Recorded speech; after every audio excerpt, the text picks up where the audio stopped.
Hi everyone, this is Aaron for Zollotech, and we're going to unbox the LG Lucid. The LG Lucid is the latest LG smartphone, and it brings a lot to the table for a pretty reasonable price. It's $79.99 with a 2-year contract. Let's go ahead and unbox it. Now the phone itself is a little bit different design from what I've seen online anyway. Here's the phone. We'll take a look at what's in the box in just a moment, but there's the phone itself. Here's the box, and we'll dump out a couple different things. Different kind of box, doesn't have the top that pulls off, anything like that. Not a big deal, but here we have an AC wall adapter. Looks like just plug, USB on the back. No big deal, kind of typical. Here we have our USB cable. This is a micro USB, and it's hard to see, so I'll go ahead and open it up here. Here's the cable itself. You can see there's USB. Here is micro USB, plugs right into the phone itself. Let's move the box out of the way. Here we have some documentation. It says start here, Lucid by LG. I'm going to wrap it in Apple style with this cellophane tape here. So we have the start here, different languages, important consumer information, product safety, and warranty information. Here we have the battery. The battery is let's take a look at what the actual specs are. I've read what they are, but I'm going to have to open this anyway. Here's the battery. It's 1700 milliamp hours. It's good for about 8 hours talk time or 14.6 days or 350 hours of standby time. Good capacity, 1700 milliamp hours. Here is the phone itself. Now before I pop the back off, let's take a look at the phone.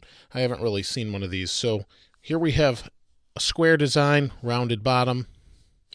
The side it's kind of thick, but it's a nice design. It's not just the normal plastic everything. Here we have some metal around the side. Looks like we have our power sleep wake button on the side here. On the top, we have a 3.5 millimeter headphone jack, microphone, noise canceling, I'm assuming. On the side here, we have another button. Looks like it might be, I guess maybe it's not a button. Volume rocker up, down, micro USB. Nothing really on the bottom. On the back, you can see it's catching my fingerprints. It does have kind of a red tint to it behind the plastic. This is plastic. We have our speaker down here, speakerphone. So pretty typical as far as LG goes. Now the screen itself is actually supposed to be pretty nice. It is a 4-inch 480 by 800 resolution. So it's not crazy high resolution like some of the newer phones, 720p, that sort of thing, but it is $80 on contract, so pretty good.